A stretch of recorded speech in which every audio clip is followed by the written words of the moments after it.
nung mga times na nakaraan ng teens tayo, di ba? Oo Ganun ang naman, feeling. syempre partner. Ikaw ba, partner? Na-miss mo ba ang pagiging teens? Oo naman partner. Pagiging ilivins? Sorry na, partner.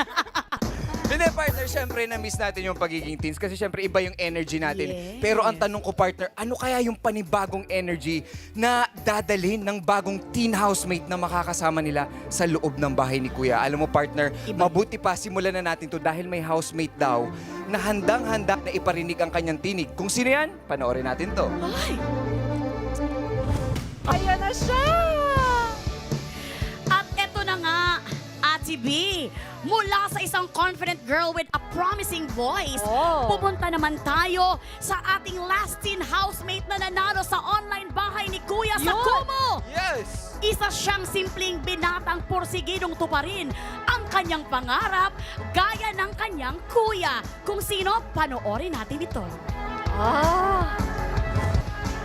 Yes, mga kapamilya! Ngayong kompleto na ang ating teen housemates, isang panibagong yugto na naman nga ang magsisimula sa loob ng bahay ni Kuya.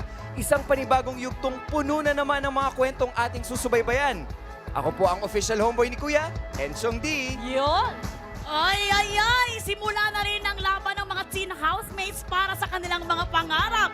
Ako po ang kumamshi ni Kuya, Mamshi Melek at Tiveros Francisco. Yes! At eto na, sino-sino nga kaya ang makakabuo ng malapit na samahan at sino ang magpapakita ng galing at katatagan? Sama-sama natin aabangan simula bukas.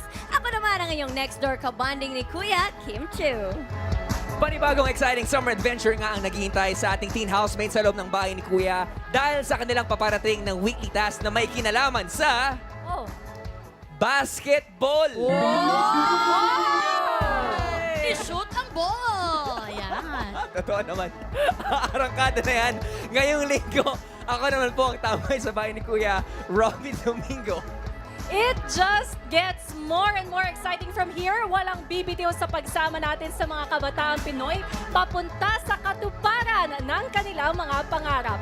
Ako po ang dating boarder ni Kuya, Bianca Gonzalez, at kami ang pamilya ni Kuya. Dito pa rin sa nag-iisang teleserye ng totoong buhay. Ito ang Pinoy Big Brother Community Season 10!